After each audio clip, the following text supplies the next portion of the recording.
Those of us who remember foil garlands, paper hats and half-finished glasses of sherry know that British Christmas once had its own flavour. These weren't just sweets and biscuits, they were traditions in tins and number 7. That one rolled off tables faster than you could shout, "Save me one!" Number 4 was the centrepiece every family fought over. And number 1, well, that was Christmas in a purple tin. If you remember shaking the tin to see what was left, stick around. Number 10, Fox's party rings, colour on a plate. If you were a child at any Christmas between the 1970s and 1990s, you knew the sight of party rings on a paper plate. Bright pinks, yellows and purples. Each biscuit iced with a glossy, crackly glaze that snapped when you bit down. They weren't posh, but they were cheerful. The crunch, the sweetness, the sticky icing on fingers, every bit of it meant Christmas parties, school discos, and those plastic cups of squash. As party rings slipped from Christmas tables into year-round shelves, we lost a little of their seasonal magic. Party rings were pure childhood. What's coming next sat beside them in the bowl, but divided the room every year. Number 9, Jacob's Twiglets, the savoury staple. No Christmas buffet was complete without Twiglets, the strange, knobbly sticks that smelled faintly of Marmite and roasted nuts. Adults swore they were sophisticated. Kids thought they tasted burnt, but everyone still reached for a handful. They appeared in big Jacob's tins that seemed to last all week, getting slightly stale by Boxing Day, and somehow better for it. The crunch, the salty tang, the lingering aftertaste. You could taste them through conversation and carols. As new snacks took over, Twiglets never vanished, but they stopped feeling special. Once they were a Christmas-only treat, now they're an anytime nibble, missing that seasonal excitement that made them feel like part of the party. We lost the moment, not the taste. Number 8, Matchmakers. Thin, minty elegance. Matchmakers looked fancy long before you realised they were just chocolate sticks flavoured with mint or orange. They were brittle, glossy, and somehow always slightly melted at the ends. Passed around in slim boxes after dinner, they made you feel grown up, even if you were just nibbling one because your parents said you could. The minty chill and crunch lingered in the air long after the wrapping paper had gone. When their flavours multiplied and packaging changed, we lost that feeling of special occasion refinement. Matchmakers were delicate tradition. The next one was loud, round, and impossible to share. Number 7, Terry's Chocolate Orange. Tap and unwrap. Tap it and unwrap it. Every British household knew the ritual. One orange-shaped ball of chocolate wrapped in gold foil, smacked on the table until the segments fell apart. The smell of orange oil and milk chocolate filled the room instantly.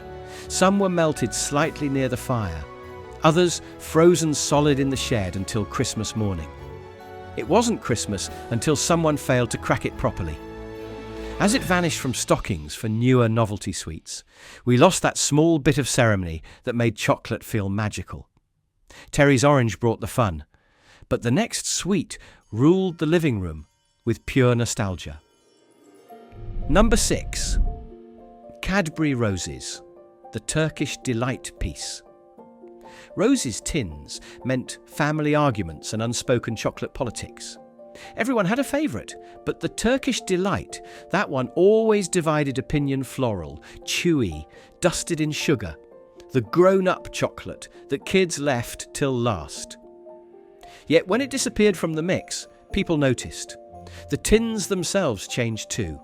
Metal turned to plastic, the clink of the lid gone forever.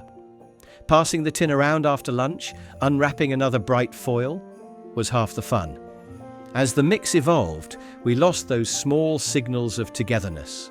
Paper wrappers underfoot, someone pretending to take only one Roses connected generations. But the next treat was the true crowd pleaser in every tin. Number 5, Quality Street, the mint fondant. Every household had a Quality Street tin. But only some dared the mint fondant. Wrapped in green foil, it was intense, sharp, and unmistakable. Half the family winced, half reached straight for it. In some homes, they were the first to go. In others, the last survivor at the bottom of the tin. The smell of mint, the crack of dark chocolate. It was winter in miniature. When that flavour was quietly retired, the tins felt emptier somehow. Mint fondant was a test of taste, and the next entry brought sweetness with a sense of class. Number 4. Cadbury's chocolate biscuit tin, the centrepiece. There was always one posh tin that came out only at Christmas. Cadbury's chocolate biscuit selection. The lid popped open to reveal perfect rows of chocolate-covered digestives, fingers and wafers, all lined in gold paper. Kids argued for the ones with thick chocolate. Adults claimed the bourbons. The tin's purple and gold design gleamed beside the fruit bowl. When the biscuits ran out, it was filled with sewing kits or leftover Quality Street wrappers. As supermarket boxes replaced them, we lost that centrepiece that sat proudly on sideboards through the season. Chocolate biscuits brought families together. The next box showed who fancied themselves a little posher. Number 3.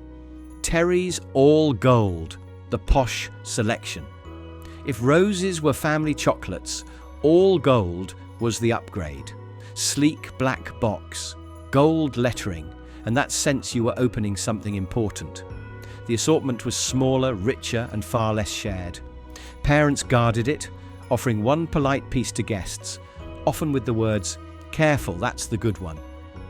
The dark truffles, nut clusters, and caramel domes tasted of pure Christmas luxury. As All Gold faded from supermarket shelves, we lost the glamour of pretending a box of chocolates was an event. All Gold glittered, but the next one had a darker charm. Number 2.